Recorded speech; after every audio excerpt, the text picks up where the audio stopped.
Eu estava lembrando de uma coisa, eu acho que uns 4 ou 5 anos atrás, e talvez o Gesiel vai lembrar, porque eu falei com ele isso uma vez, que eu queria que cantasse essa música na igreja.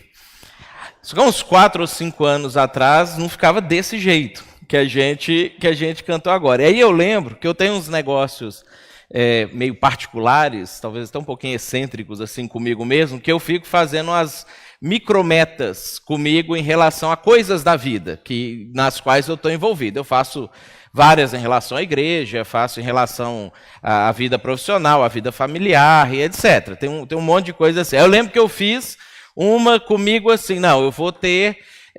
como pastor, assim, eu vou chegar numa fase legal de igreja quando a gente conseguir cantar na igreja essa música com qualidade, que tiver as vozes, aquele negócio e tudo.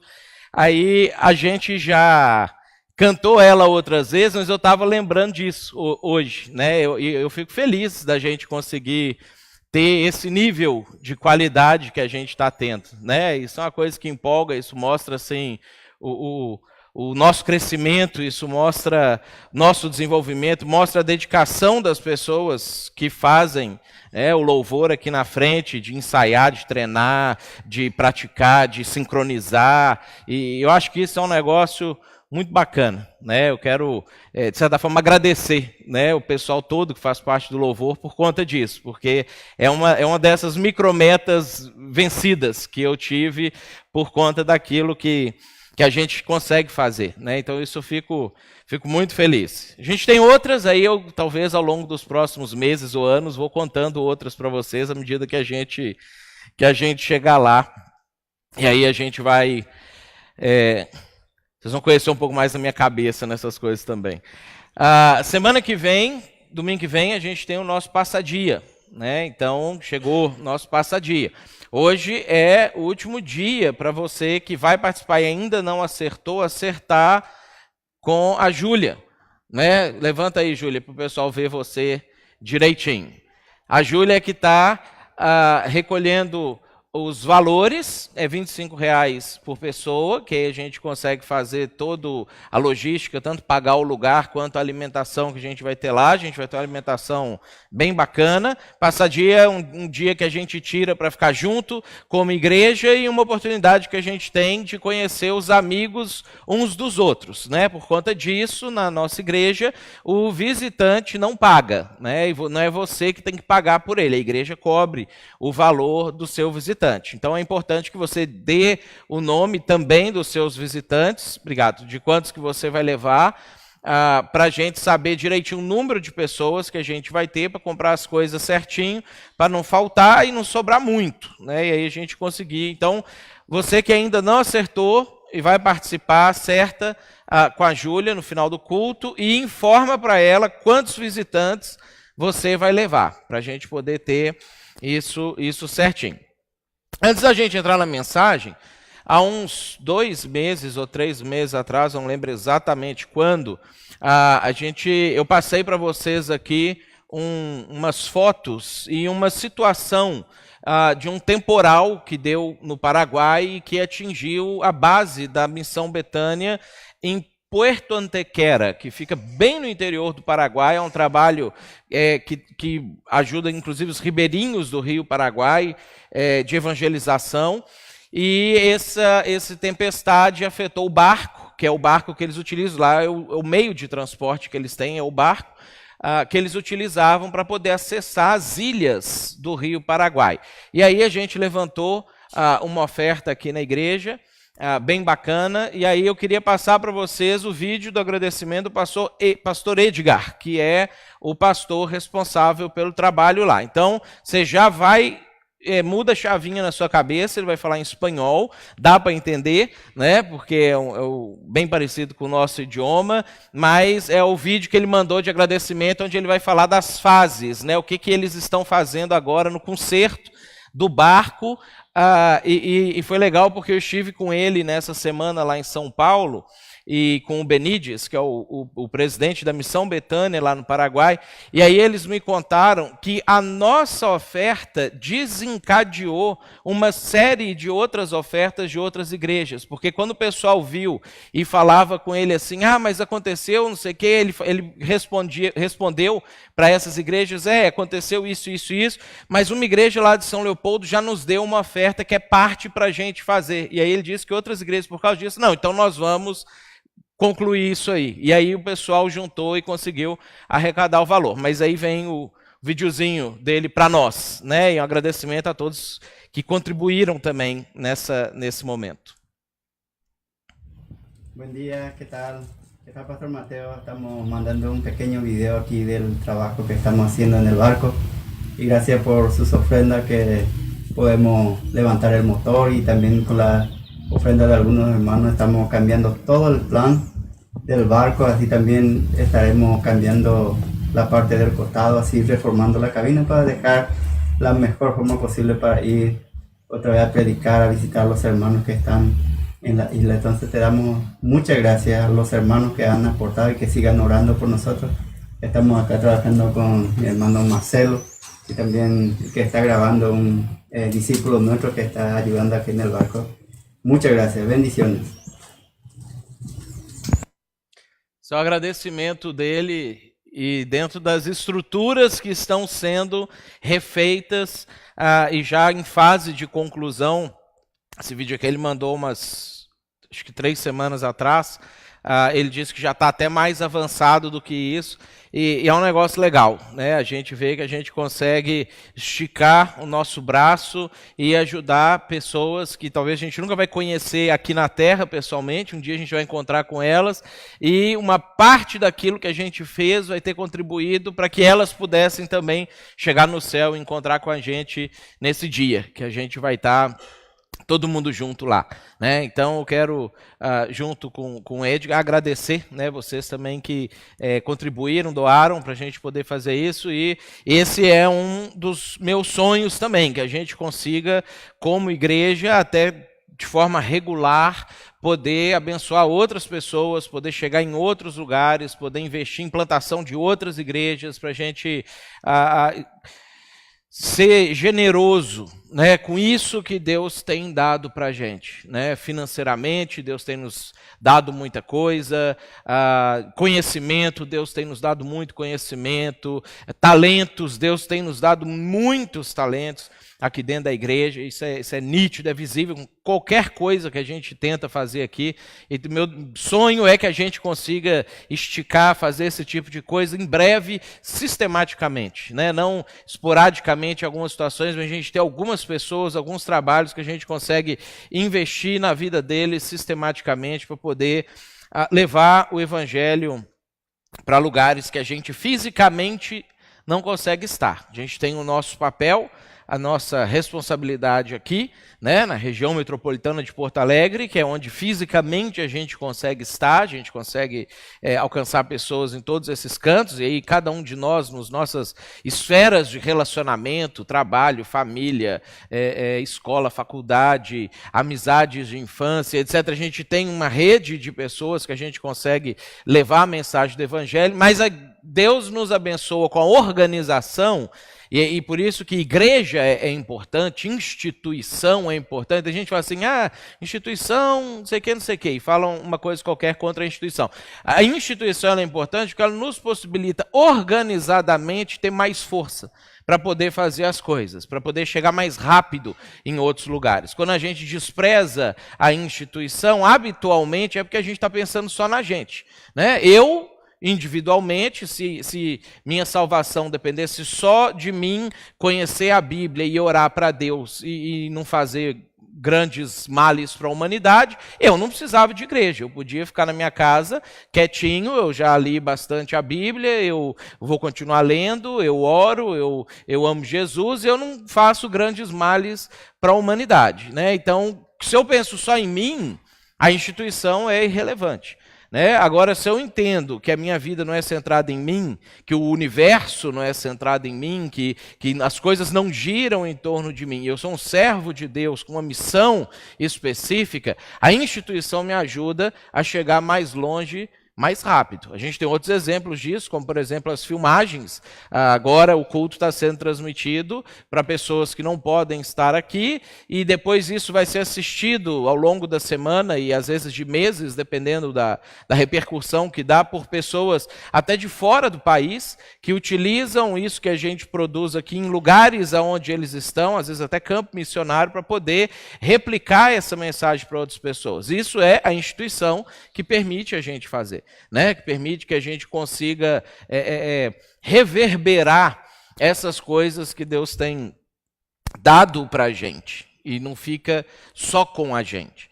Então, isso é um negócio importante, bacana da gente fazer parte. Aí não estava no rol dos avisos, eu estava esquecendo, mas sábado que vem nós vamos ter também o nosso curso para batismo e novos membros.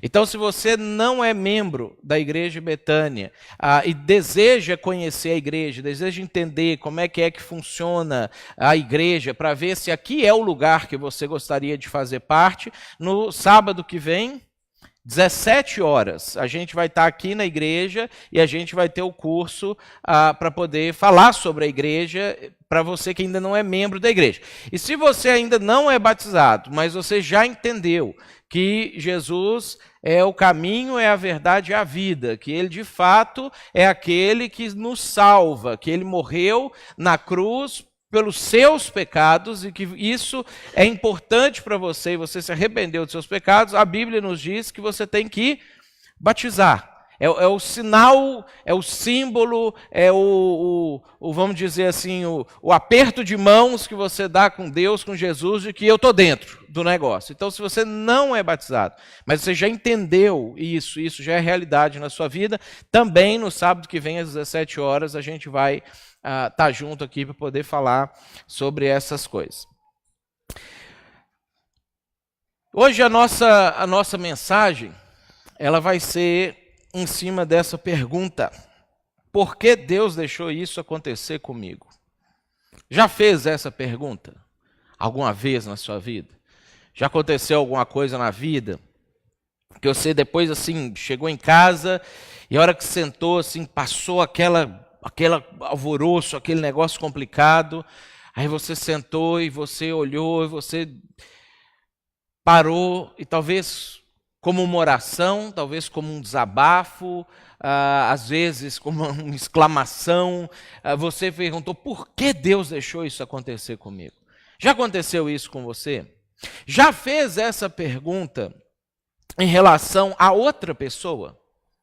Talvez não porque aconteceu com você, mas aconteceu com alguém que você amava muito, alguém muito próximo de você, e aí você olhou para a situação com a pessoa e de repente veio também como uma oração ou como um desabafo. Por que Deus deixou isso acontecer com fulano? Talvez com outro grupo de pessoas. Existem acontecimentos na vida que nos deixam perplexos, que deixam a gente assim, extasiado, que a gente olha e fala assim: como isso foi acontecer? Desde acontecimentos longe da gente, como o que a gente experimentou aí no Brasil com a barragem de Brumadinho, a chacina lá em Suzano, acontecimentos fora do Brasil, como o que está acontecendo em Moçambique agora, que passou um tufão lá e tem enchentes e mais de 1.000 pessoas mortas e 2 milhões e não sei quantas mil pessoas desabrigadas, e cólera voltando como epidemia, e eles chegou 900 mil vacinas para vacinar 3 milhões de pessoas, ou seja, eles ainda vão ter que escolher quem vai ganhar a vacina e sobreviver e quem vai correr o risco de morrer decorrente da epidemia. Desde coisas longe da gente até algumas outras coisas próximas de nós, como uma doença inesperada que veio para ficar e você recebe aquele diagnóstico, ou a perda de um emprego que mergulha você numa espiral de dívidas, talvez até insolúveis aparentemente, a situações como um fim de um relacionamento, um casamento que acaba, a um filho que morre, a inúmeras situações, costumam nos levar a perguntas assim: como é que isso foi acontecer comigo? Por que Deus deixou isso acontecer comigo? Ou por que Deus deixou isso acontecer com o fulano de tal? Ou com os moçambicanos, ou moçambiquenhos, não lembro mais qual que é o gentílico do cara que nasce em Moçambique. Às vezes a gente começa a se perguntar: onde é que está Deus nisso tudo? E aí, se Ele é todo poderoso, se Ele ama, se Ele é bom, onde é que Ele está quando essas coisas acontecem? Parece que nós somos treinados a fazer perguntas assim. Mesmo que você não verbalize, mesmo que você não fale isso, porque pode ser que você fique com medo de ofender a Deus com esse tipo de pergunta, corre o risco de sentir. Corre o risco disso passar pela sua mente, mesmo que a hora que passa você pensa assim: não, eu preciso parar de pensar nesse tipo de coisa, eu preciso mudar o rumo da minha mente. E talvez você não se faz esse tipo de pergunta, mas quando alguém chega para você e faz esse tipo de pergunta, porque fazem, a gente escuta essas perguntas constantemente, você também não sabe o que responder. Você sente que talvez Deus não causou aquilo ali, ou você formula algum argumento próprio para si, para você não se sentir mal em relação a essas coisas, em relação a Deus com essas coisas. Mas quando as pessoas chegam para você e te perguntam: mas onde é que está Deus nisso tudo? Você também não sabe o que responder. Tem uma cena no livro /filme do Tolkien, do Senhor dos Anéis, que eu acho ela muito interessante pelo diálogo, porque ela nos ajuda a pensar ou dar um ponto de partida para a gente a respeito desse tipo de pensamento, e me fez refletir nessa semana, quando eu organizei essa mensagem aqui, foi a partir de uma frase dessa cena do filme, do livro, do Tolkien, quando o Gandalf e o Frodo eles estão dialogando bem no início da Sociedade dos Anéis. Para quem não assistiu ou não leu o livro, dando assim uma resumida rápida na situação. O Frodo, ele é um personagem que ele é como se ele morasse em Gramado. Você imagina se você pudesse morar em Gramado, na parte boa de Gramado, no centro de Gramado. Né? A maior dor de cabeça que ele tinha na vida é que ele tinha que aparar a grama de vez em quando, porque a grama crescia,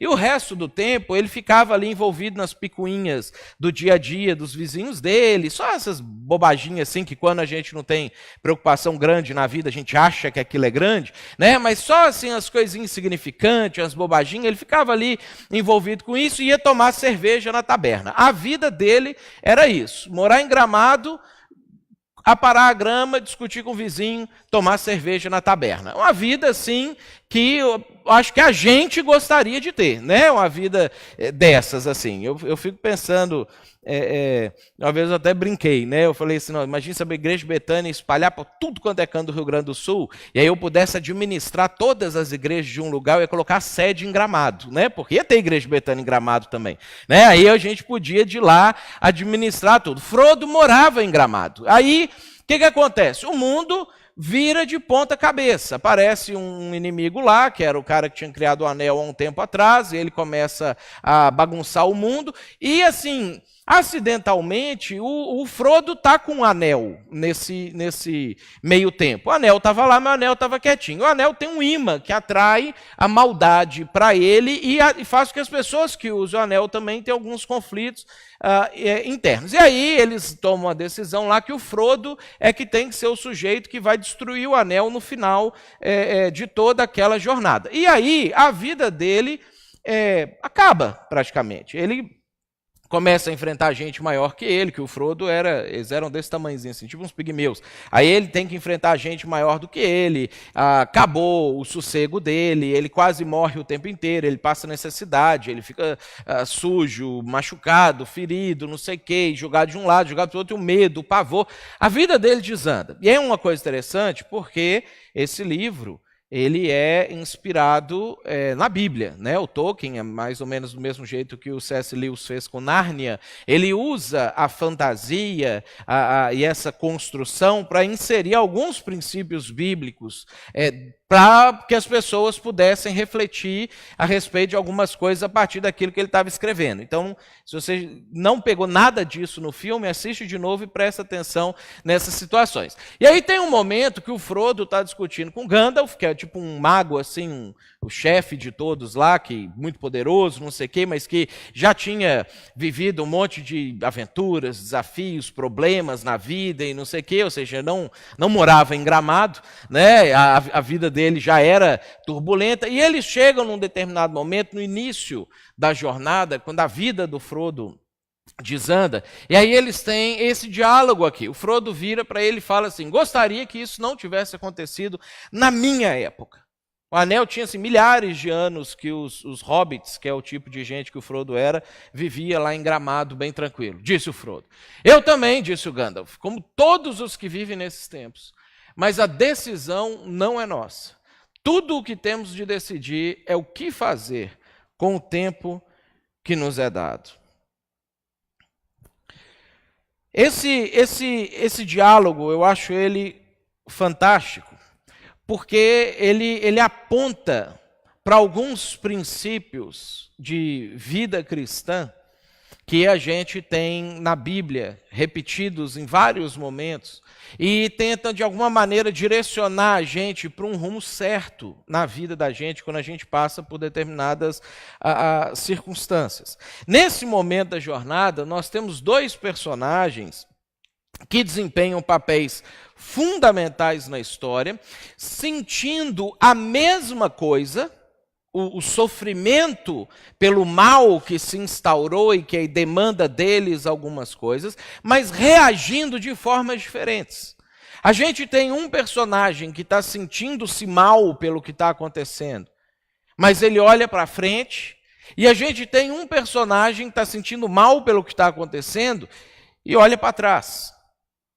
Sentem a mesma coisa, vivem a mesma coisa, mas de acordo com o nível de maturidade que eles estão ou que eles possuem, as respostas que eles dão ou as perguntas que eles fazem são diferentes.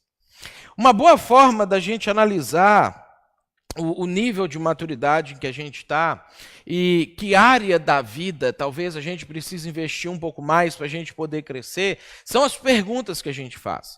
E como essas perguntas expressam os nossos sentimentos internos. E aí isso aqui é um negócio interessante, porque assim, você com você mesmo pode ser totalmente sincero e sincera. Você não precisa se enganar, você não precisa tentar parecer algum. Para as pessoas de fora, talvez você precisa parecer uma pessoa forte, uma pessoa determinada, uma pessoa que, né, consegue controlar todas as situações, mas para você não precisa fazer isso. E quando você consegue não fazer isso e analisar de fato quais são as perguntas que vêm na sua mente, você consegue medir onde ou qual o nível de maturidade você está e onde você precisa investir na sua vida pessoal para você poder dar um passo a mais de Frodo para Gandalf. Como você consegue ou pode fazer esse tipo de mudança? E é importante a gente separar uma coisa aqui também. Existem duas formas da gente fazer essa pergunta. Por que isso está acontecendo comigo? A primeira forma que você pode fazer essa pergunta, ela é uma forma positiva, que é quando você analisa por que isso está acontecendo, para você poder, às vezes, cessar uma atitude errada que você está tomando, ou reagir de forma diferente da forma que você está reagindo, ou não deixar que a causa daquilo continue escancarada, jogar isso como um lamento, do que como uma sincera busca pelas causas para você poder resolver as coisas. Então, é nesse segundo tipo de pergunta que eu queria que a gente refletisse nessa noite. Tem um pastor na Bíblia que ele teve que lidar com essa questão e explicar sofrimentos e catástrofes para pessoas que estavam fazendo essas perguntas para ele. Por que Deus está deixando acontecer isso comigo? Esse pastor foi talvez o primeiro pastor de igreja que surgiu na história, depois que Jesus começou, foi Pedro. Pedro, ele foi o principal discípulo de Jesus. Ele foi a pessoa que acompanhou Jesus mais de perto. De todos os discípulos, ele era o que ficou mais colado com Jesus. Ninguém na humanidade conheceu mais Jesus do que Pedro. E ele andou próximo de Jesus e aprendeu coisas de Jesus, inclusive vivenciando junto com Jesus aspectos do sofrimento de Jesus. Vendo algumas situações que Jesus passava, que talvez no coração dele subiram esse tipo de pergunta. Deus, por que o Senhor está deixando acontecer isso com Jesus? Por que está acontecendo isso com ele? O que ele fez para merecer isso? Onde está Deus nessa circunstância de sofrimento atroz? Porque você pensa comigo, numa pessoa que você ama muito, talvez a pessoa que você mais ame no mundo, e você assiste essa pessoa sendo torturada, sendo humilhada, e você sabe que essa pessoa não fez absolutamente nada de errado, mas mesmo assim ela está sendo torturada, ela está sofrendo, de repente sentenciam a pessoa à morte, pregam ela na cruz. O sentimento, o sofrimento empático de Pedro com Jesus certamente foi enorme. É isso que ele está vivenciando. E aí, 30 anos depois, Pedro se encontra pastoreando um grupo de pessoas que está passando pelas mesmas circunstâncias que ele viu Jesus passando. E ele mesmo está envolvido naquilo. Catástrofes estão envolvendo a vida dessas pessoas. Males incontáveis estão envolvendo a vida dessas pessoas. Nessa época, 30 anos depois, quando Pedro já estava daí com essa carinha aí, mais velhinho, Roma está passando por uma crise econômica muito forte, muito forte. O pessoal está passando fome de verdade no Império Romano. Eles estão em crise, e aí a crise começa a atingir a política, começa a atingir o governo, e aí o imperador da época, para tentar controlar a crise, já que ele estava sendo responsabilizado pelos males do povo romano, e aí você imagina, a turma da igreja de Pedro fazia parte do Império Romano, então eles também estavam vivendo essa catástrofe junto com todos os romanos, estavam passando as necessidades. O imperador ele resolve colocar a culpa nos cristãos. E aí, para desviar o foco dele, ele começa a falar, não, o problema que a gente está vivendo é por causa desse grupo de pessoas. E aí, aquele pessoal com ódio, com aquele sentimento de desespero, com aquele sentimento de o que vai acontecer com a minha vida, eles começam a olhar para os cristãos como a fonte do sofrimento, e aí despejam nos cristãos todas as frustrações e os medos deles. Então, o grupo da igreja de Pedro, além de estar passando as mesmas necessidades de todos os outros romanos, ainda começam a ser perseguidos. Então, eles perdem o emprego, eles são expulsos das suas casas, eles têm os seus bens confiscados no primeiro momento. E aí estaria muito bom se tivesse sendo apenas isso. Porque num segundo momento, depois que isso não satisfaz aquela frustração do romano em relação ao imperador, eles começam a perseguir, torturar e matar os cristãos. E aí, essa é a igreja de Pedro. Então você imagina como se a gente estivesse vivenciando alguma coisa assim aqui, a gente estivesse vivendo uma época de fome extensa aqui no Brasil, não estivesse tendo os itens básicos de consumo para a gente mais, a gente estivesse numa crise violenta, e de repente, cada domingo que a gente chega aqui, a gente olha e a gente fala assim, está faltando tem uns 2 irmãos ali que não vieram na igreja hoje, o que aconteceu com eles? Eles foram presos. Aí domingo que vem a gente volta e a gente nota que a igreja ainda deu mais uma esvaziada e a gente pergunta assim, tá, mas além daqueles 2, tem outras 3 que não chegaram. Aí a gente recebe a notícia assim, não, aqueles 2 já foram mortos e essas outras 3 que não chegaram foram presas nessa semana. E aí a gente chega no outro domingo e a gente cortam a luz da igreja e a gente fala assim, puxa, mas cadê o dízimo e a oferta do mês? E a gente descobre que todo mundo está desempregado e teve seus bens confiscados. E aí no outro domingo a gente chega aqui, a igreja, tocaram fogo nela e a gente nem pode se reunir aqui mais. A gente tem que ir ali no cemitério da junção da Avenida Feitoria com a Imperatriz para a gente poder de noite, porque o povo tem medo de ir no cemitério, a gente não, né, que a gente é crente. Então a gente vai para o cemitério reunir 1h da manhã para a gente poder louvar a Deus, para a gente poder compartilhar a palavra sem o risco de ser preso, torturado e morto. Esse era o público da igreja de Pedro, quando Pedro estava ali com seus 65, 70 anos de idade. E Pedro tem que pastorear essas pessoas. E aí ele escreve 2 cartas para poder tratar desse assunto. Porque é claro que as pessoas que estavam vivendo esse tipo atroz de catástrofe e sofrimento, não só a nível econômico, social no país deles, mas também individual, porque eles estavam perdendo filhos, e perdendo pais, e perdendo cônjuges, mortos pela perseguição, e perdendo o restinho de possibilidade de emprego que tinha, etc., faziam esse tipo de pergunta para Pedro. Pedro, onde é que está Deus nisso tudo? Pedro, Deus não está vendo o que a gente está passando? Pedro, se Deus é bom e ama a gente, onde é que Ele está enquanto a gente está passando por essas coisas? Pedro, ele precisa enfrentar essas situações. E aí ele escreve 2 cartas para tratar desse assunto, e o primeiro capítulo de cada carta trata especificamente sobre esse assunto. E eles estão interligados. É interessante a gente analisar em conjunto o que a pessoa que andou mais próxima de Jesus respondeu para essa pergunta, por que Deus deixou isso acontecer comigo.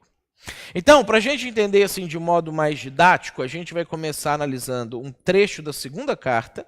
Aí a gente volta para a primeira e conclui na segunda, eu linkei os versículos aqui para a gente poder entender a resposta que Pedro vai dar para essa pergunta. Quando a gente vai na 2ª carta, no capítulo 1, a partir do versículo 12, a gente tem Pedro falando isso aqui. Olha só, por isso, ele está falando para a igreja dele, né? Por isso, sempre terei o cuidado de lembrar-lhes essas coisas. Se bem que vocês já sabem e estão solidamente firmados na verdade que receberam.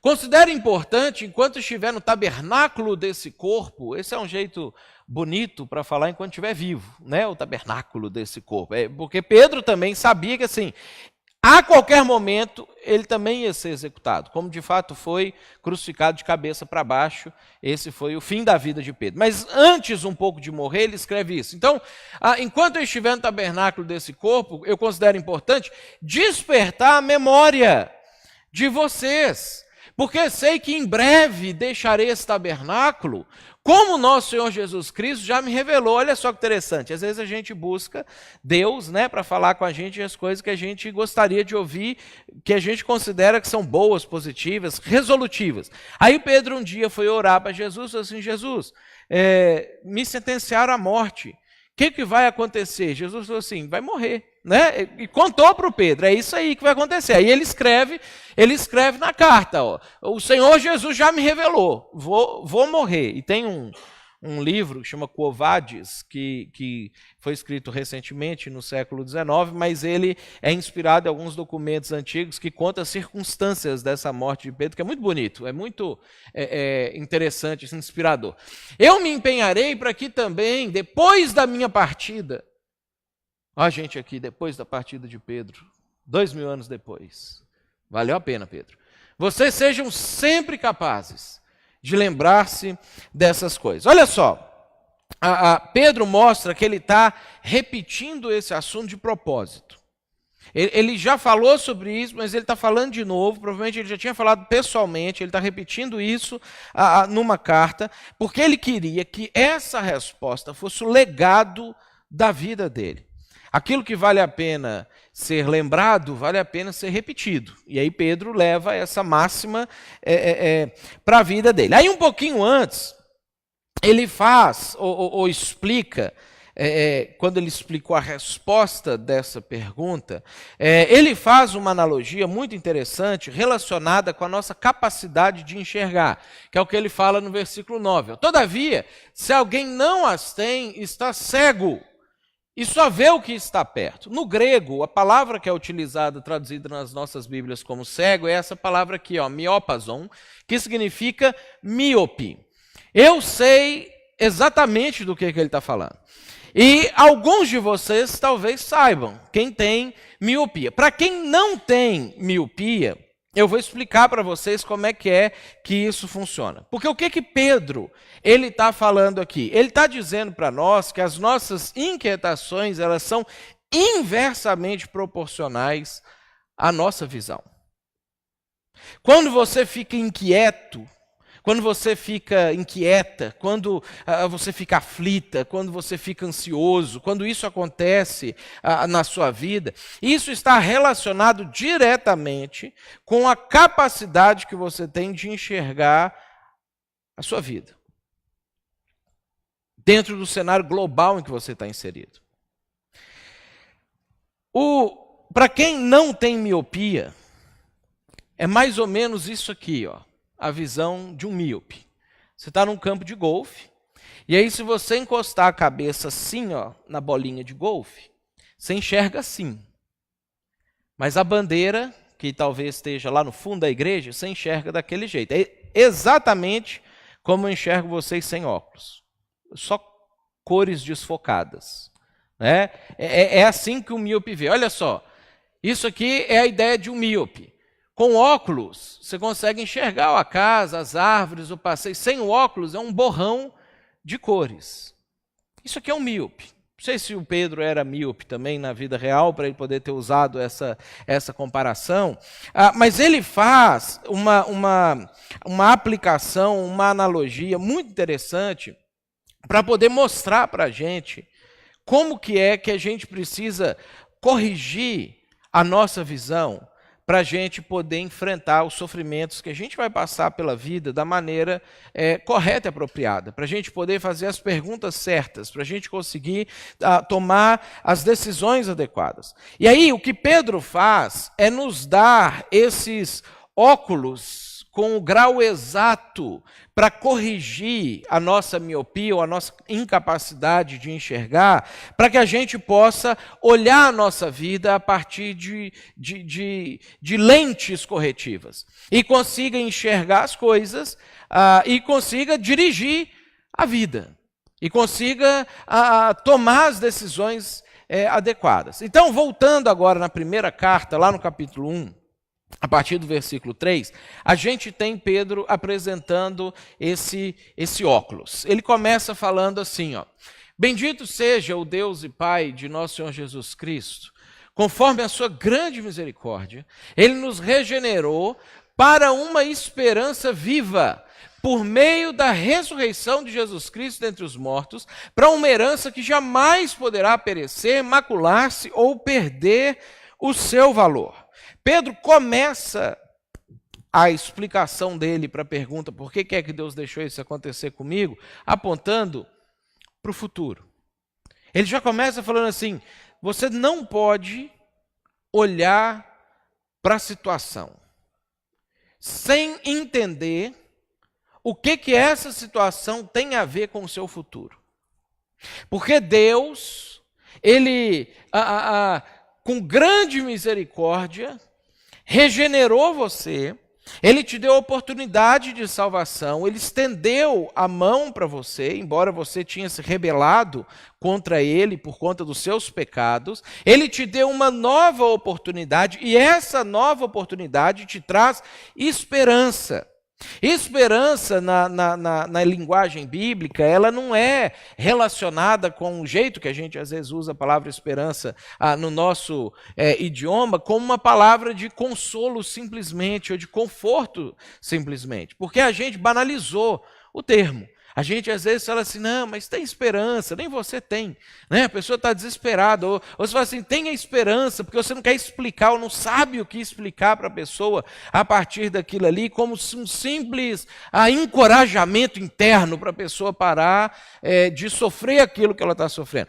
Na Bíblia, a palavra esperança não tem esse sentido. A palavra esperança aponta para uma realidade concreta de existência contínua da vida, que não se restringe aos poucos anos que a gente vive aqui. E olha só o que Pedro faz, ele linka essa perspectiva de eternidade, essa perspectiva de continuidade perpétua de existência, porque você vai viver para sempre em algum lugar, você não vai escapar disso, você nunca vai deixar de existir.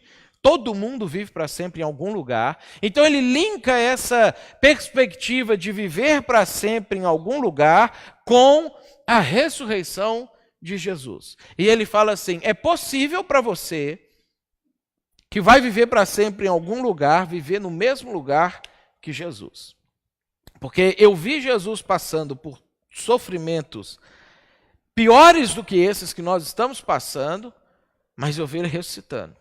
E eu vi ele ascendendo aos céus. E quando ele fez isso, ele virou para mim e ele falou assim, Pedro, um dia você vem comigo. Você só não vem agora, porque você precisa contar isso para outras pessoas. Mas quando terminar o seu período, o seu tempo, você vai vir comigo. E aí essas outras pessoas que você contou isso, elas vão ficar para que elas possam contar isso para outras pessoas. Pedro, ele inicia apontando para o futuro. A pergunta, por que Deus deixou isso acontecer comigo, ela aponta para o passado e para o presente. E faz com que a gente passe a ter uma vida de um míope. Porque o que o míope pode fazer? Ele pode se lembrar das coisas que já aconteceram com a vida dele, e ele pode enxergar só o que está perto aqui. Ó. Eu não leio daqui.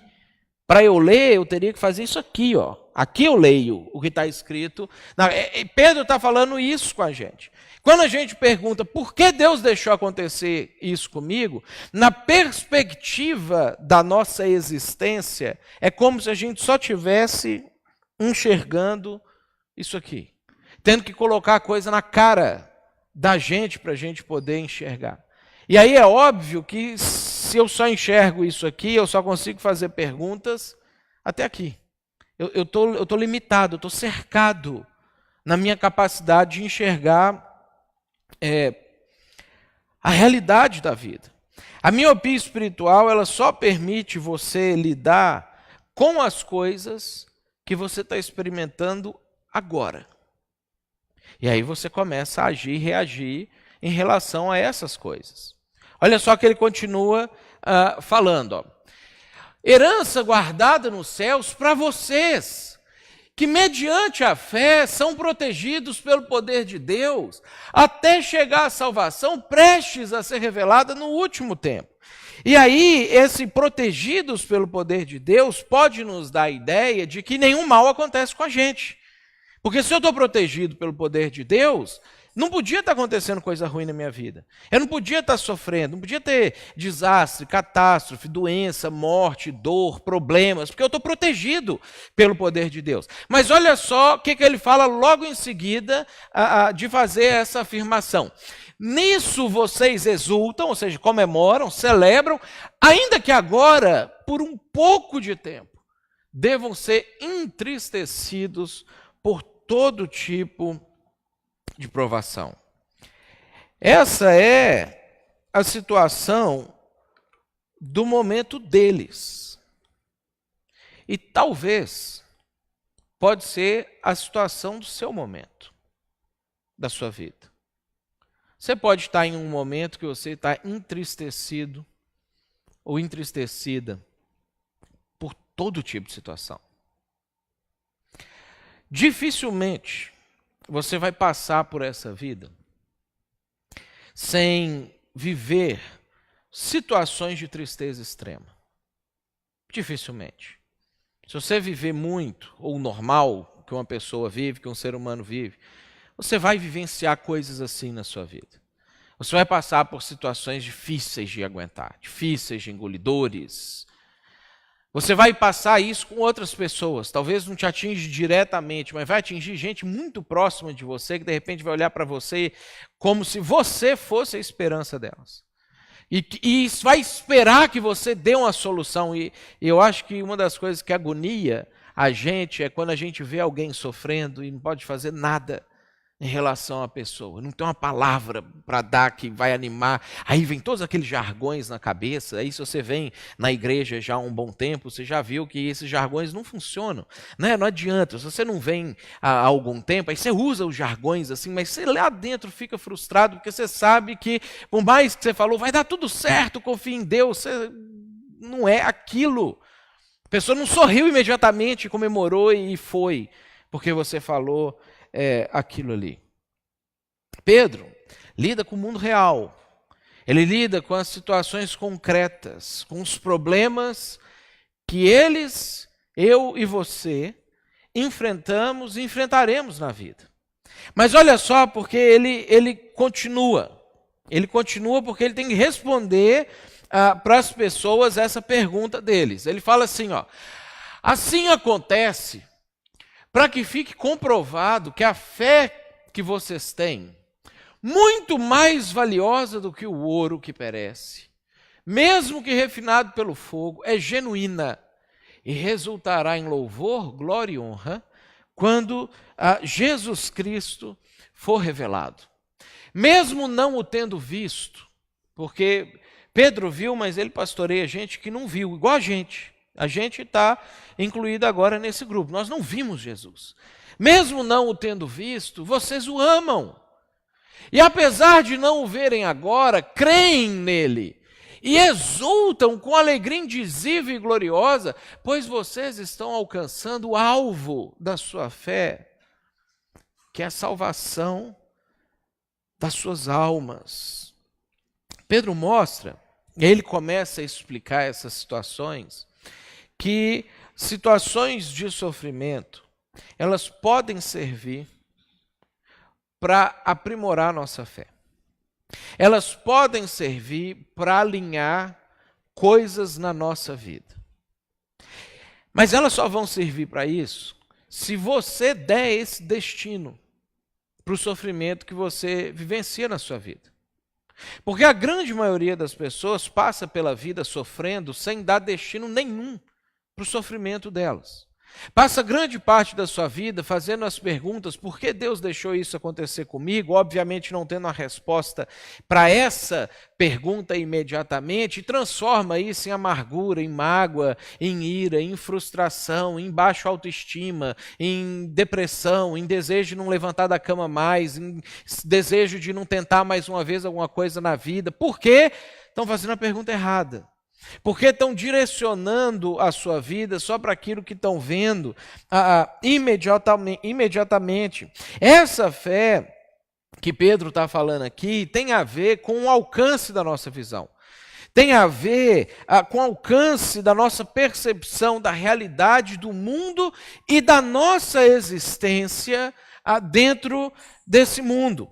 E é por isso que na segunda carta ele continua tratando desse assunto, ele vai emendar ou complementar esse assunto, e aí ele vai falar o seguinte, que Deus, é o que ele estava falando antes disso aqui, no seu divino poder nos deu todas as coisas de que necessitamos para a vida e para a piedade, por meio do pleno conhecimento daquele que nos chamou para a sua própria glória e virtude. Ele continua explicando sobre isso, ele fala assim, Deus tem um plano para o mundo. Tudo o que aconteceu antes da gente existir, aconteceu seguindo um plano de Deus. Algumas coisas Deus deu liberdade para o ser humano tomar a decisão do jeito que ele queria, na esperança que o ser humano tomasse as decisões certas, e nós tomamos decisões erradas. E aí a gente arca com algumas consequências dessas decisões erradas que nós tomamos. Agora, o fato de que a gente livremente decidiu fazer coisas erradas no mundo não tirou o controle da história das mãos de Deus. E, inclusive, por causa das decisões erradas que nós tomamos, Deus traçou um plano de correção para poder restaurar um dia todas as coisas e possibilitar que alguns de nós que, arrependendo de ter destruído o mundo, pudéssemos fazer parte dessa restauração desse mundo. Deus tem um plano para o mundo. E se você está aqui hoje, é porque Ele chamou você para fazer parte desse plano. E de alguma forma você atendeu a esse chamado. Nem que seja de curiosidade. Nem que seja para poder ver o que é isso. Para poder tentar entender um pouquinho e tomar a sua decisão de fazer parte disso ou não, até de acreditar nesse plano ou não. Mas se você está aqui hoje, é porque Deus chamou você para fazer parte desse plano que Ele tem para o mundo. Que é um plano de escala mundial e é um plano eterno, no qual você tem um papel que você pode desempenhar. Então é isso que Pedro está explicando já para o pessoal da época dele. Aí ele continua, ele vai agora desenvolver a ideia desse plano. Ele fala assim, ó, por intermédio destas, que ele está falando da glória e virtude de Deus, né? Da glória e virtude de Jesus. Então, por intermédio destas, Ele nos deu as suas grandiosas e preciosas promessas, para que por elas vocês se tornassem participantes da natureza divina e fugissem da corrupção que há no mundo causado pela cobiça. Aí Pedro ele começa a explicar. Você sabe por que existe tanto desastre no mundo, tanto mal no mundo, tanto caos no mundo? Por causa da cobiça do homem. E a gente não pode falar que é por causa da cobiça do outro. Quando a gente olha, por exemplo, para a barragem de Brumadinho estourando, a gente consegue identificar isso com muita clareza. A gente vê, puxa, eles queriam ganhar mais dinheiro, já tinha dinheiro, e muito dinheiro. Mas eles visualizaram a possibilidade de ganhar mais dinheiro. E aí, por causa da cobiça, eles constroem um negócio mal feito, eles constroem um negócio bem mais ou menos, que estoura e mata um monte de gente. E aí a gente consegue expandir esse tipo de coisa para várias catástrofes do mundo. O que acontece é que nós também tomamos, muitas vezes, diariamente, ou semanalmente, ou mensalmente, decisões assim também. Por causa da nossa cobiça, por causa do nosso desejo de ter mais, por causa do nosso desejo de agregar mais do que a gente tem, por causa da nossa eterna insatisfação, às vezes a gente não tem assim o poder de causar um mal tão grande e coletivo assim, mas a gente começa a causar maus pequenos para pessoas próximas da gente. A gente prejudica a vida de gente próxima da gente. A gente afasta pessoas próximas da gente do nosso convívio. A gente se torna intolerante, ruim, chato, intransigente, maldoso com pessoas próximas da gente. E a gente só não estoura barragem no mundo porque o rumo de vida que a gente teve não nos colocou numa posição como colocou o presidente da Vale do Rio Doce na posição que ele estava. Mas a gente vai estourando pequenas barragens na vida de outras pessoas e muitas vezes na vida da gente mesmo, porque por conta da cobiça a gente toma decisões que prejudicam a nossa própria vida, a nossa própria existência, a existência dos nossos filhos, ou a existência de colegas de trabalho. Mas se a gente somar o pouquinho de mal que a minha cobiça faz, com um pouquinho de mal que a sua cobiça faz, a gente consegue expandir isso para barragens e barragens. A gente consegue, às vezes, se somar todas as coisas pequenas que a gente faz, porque a gente às vezes é pequeno, né? O nosso raio de ação é pequeno, mas se a gente somar tudo o que a gente faz, a gente acaba descobrindo que lá no fim da linha do efeito borboleta das nossas decisões, morreu gente. Gente não conseguiu ser atendida no hospital a tempo. Porque talvez aqui no comecinho da linha você sonegou imposto. O seu imposto sozinho não matou a pessoa, mas talvez o seu com do outro, com do outro, com do outro, juntar 20 pessoas ou 50 pessoas, mata uma pessoa no final da linha. Mas você não vê, aí você não sofre com isso. Mas Deus vê. E Deus sabe que essas decisões que a gente vai tomando na vida da gente, no fim das contas, causa desastre no mundo. E aí um desastre acontece na vida da gente e a gente começa a perguntar, por que Deus deixou isso acontecer comigo? Mas o desastre é porque outras pessoas somaram as suas cobiças e isso desagou na gente. E aí a gente passa a sofrer. Mas a gente também faz sofrer. A gente é prejudicado, mas a gente também prejudica. Então olha só o que Pedro está falando. Que à luz de toda essa realidade, à luz de toda essa concretude do todo, que a gente às vezes não dá conta de enxergar, porque a gente é míope, a gente só enxerga o negócio quando chega perto da gente, Deus, Ele nos está tentando nos fazer participantes da natureza divina dele, ao passo que a gente abandone a nossa participação na corrupção que há no mundo causado pela cobiça. E aí corrupção na Bíblia não é corrupção política ou financeira só, como a gente usa a palavra. Na Bíblia, corrupção é uma palavra relacionada com o fato de que você peca. Que você pega os mandamentos de Deus, e aí você não entende, você fala assim, Deus está mandando isso porque Ele não quer a minha felicidade. E aí você transgride aqueles mandamentos. Só que a soma de todas essas transgressões corrompem o mundo, por causa do pecado.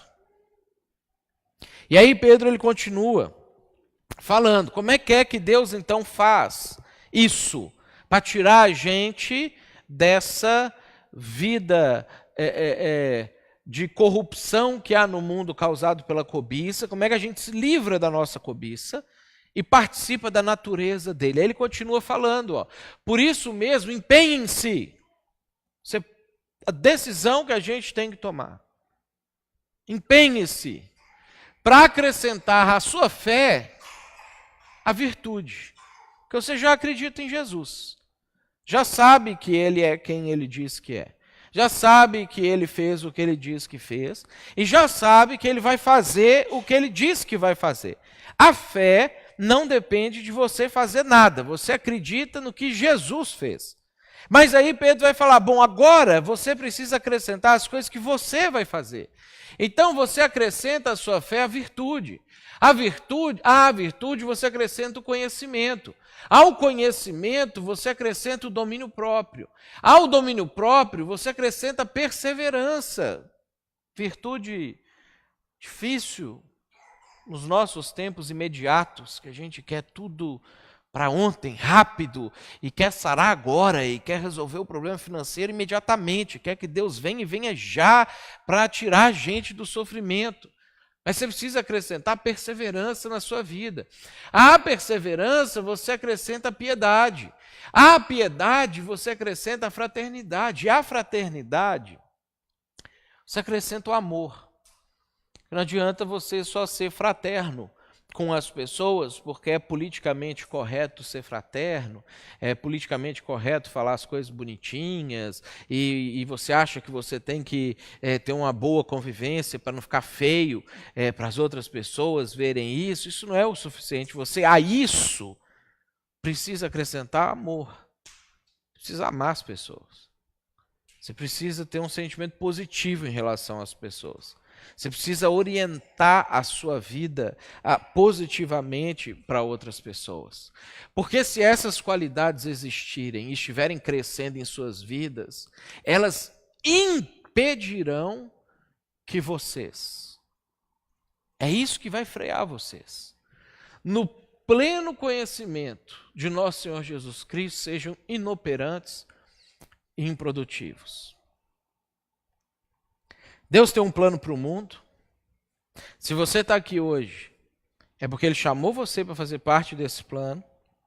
E Deus chama você para ter uma vida produtiva, uma vida operante, uma vida altruísta, uma vida outrocentrada, uma vida Cristo-centrada, uma vida onde você entende que você não é o centro de todas as coisas, mas que você foi chamado por Deus para fazer parte de um todo muito maior do que você. E que quando você faz isso, o impacto do sofrimento na sua vida começa a perder força. Porque o sofrimento ele dói muito quando a gente acha que tudo o que existe é a gente. Quando a gente entende que existe muito mais coisa além da gente, que a gente faz parte de todas essas outras coisas, o sofrimento que a gente está passando, ele perde o grau de intensidade de dor que ele é capaz de produzir na gente. E olha que interessante, a gente intui isso. Isso é uma coisa que todos nós, meio que subconscientemente, sabemos que funciona assim. Porque para qualquer história de herói, sejam as histórias reais, de heróis de verdade que existiram no mundo, sejam aqueles que a gente inventa, e que quando a gente inventa para se identificar com eles, ou identificar coisas que a gente sabe que devem existir neles, e que quando a gente gosta de ouvir essas histórias, quando a gente escuta a história do que o Leônidas fez, que entrega a sua própria vida de 300 homens para impedir uma invasão dos persas nos gregos, que é dizimar o mundo grego naquela época. E aí a gente vê que o sofrimento, as privações, o cara era rei, vivia num palácio, aí vai morar numa barraca lá, num lugar lá que chove, que é ruim, que não tem nada, que passa necessidade, passa aperto, passa privação, adoece, vê as pessoas queridas morrendo em torno dele, morre no final das contas. E aí a gente vê como que o cara passa por esse tipo de situação. Ele em momento nenhum reclama, em momento nenhum ele fala, mas que droga de vida que eu estou vivendo, mas por que os deuses deixaram isso acontecer comigo? O tempo inteiro ele está olhando para frente. A gente vê isso, quando a gente vê nas histórias que a gente inventa, o cara só é herói se ele passa por privação, se ele passa por problemas, se ele passa por aperto, se ele passa por necessidade, porque nós intuímos isso. A gente sabe que a realidade é assim. Então Pedro, ele está mostrando para a gente que nós somos chamados para, apesar de passar por inúmeras perdas ao longo da vida, passar por pancada, passar por dor, passar por sofrimento, se a gente ajustar a lente do nosso óculos e a gente conseguir enxergar as coisas para frente, o impacto desse sofrimento diminui. Se isso acontece na fantasia, se isso acontece na realidade, quando o máximo que o cara enxerga são 10, 20, 100 anos na frente dele, imagina se a gente consegue enxergar centenas de anos, ou milhares de anos, ou milhões de anos na frente. O que Pedro está falando e tentando fazer com que o pessoal da igreja dele entenda em relação à questão do sofrimento é isso. E aí é nesse contexto que Pedro faz a afirmação que a gente leu no começo. Todavia, se alguém não as tem, essas virtudes que ele está falando aqui em cima, todas que a gente leu, que a gente vai acrescentando e construindo na vida da gente, se alguém não as tem, está cego. A gente viu no grego, míope. Só vê o que está perto esquecendo-se inclusive da purificação dos seus antigos pecados. As nossas inquietações, elas são inversamente proporcionais à nossa visão. O tanto que você sofre e sente é proporcional até onde você consegue enxergar para frente de você. E é assim, por causa disso, que o Pedro conclui. Portanto, irmãos, empenhem-se ainda mais para consolidar o chamado e a eleição de vocês. Pois se agirem dessa forma, jamais tropeçarão. E assim vocês estarão ricamente providos quando entrarem no reino eterno de nosso Senhor e Salvador Jesus Cristo. Por isso, sempre terei cuidado de lembrar-lhes essas coisas. A semelhança da resposta do Gandalf por Frodo, que é inspirado nisso aqui, Pedro, ele tenta nos ensinar, ele tenta nos mostrar que nós não devemos perguntar ou questionar por que Deus deixou isso acontecer comigo. Por que Deus está deixando acontecer isso com outra pessoa? Por que isso está acontecendo na minha vida justo agora que eu estava? Mas você precisa perguntar outra coisa. O que eu vou fazer com o tempo que me resta?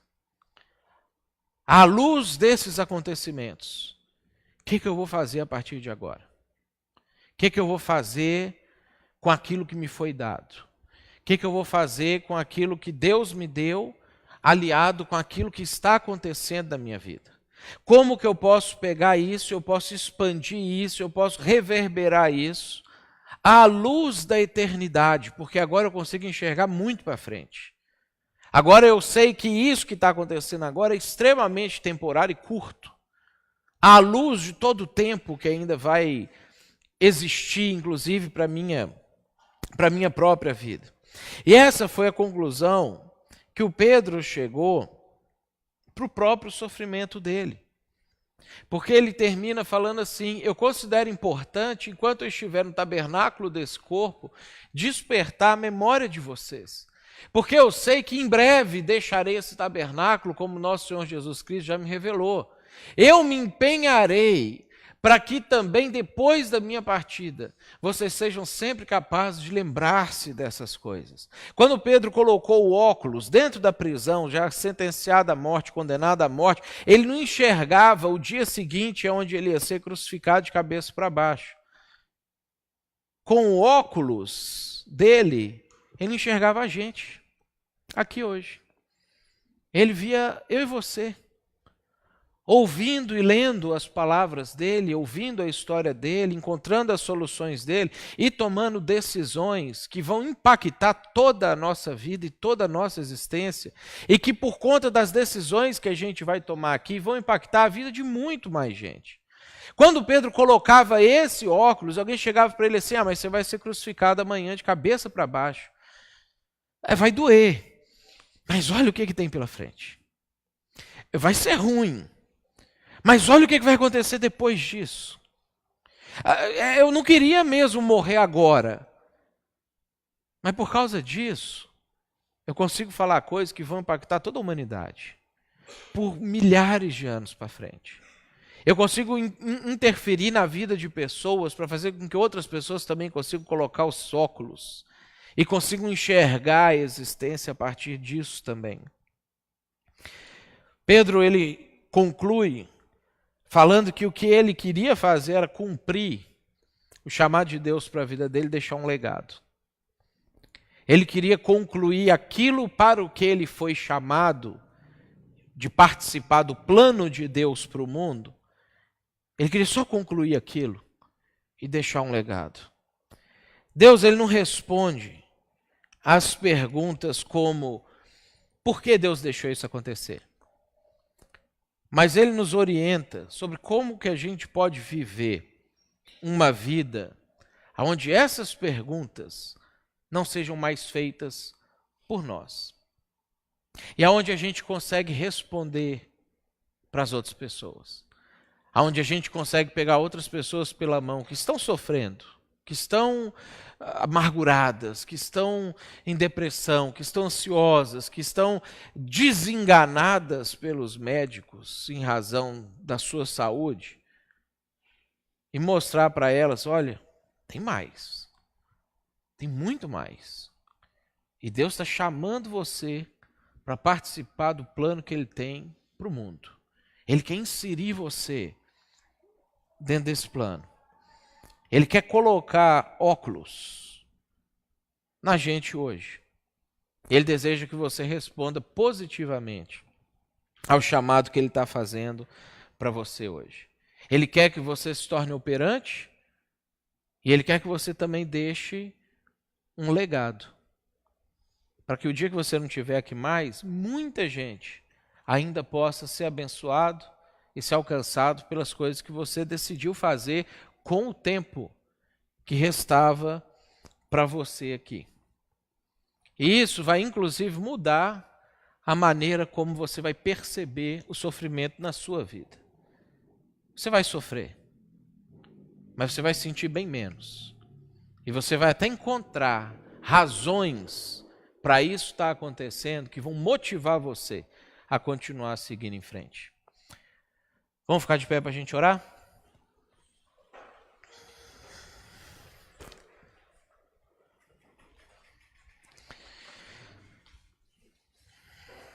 Senhor, nós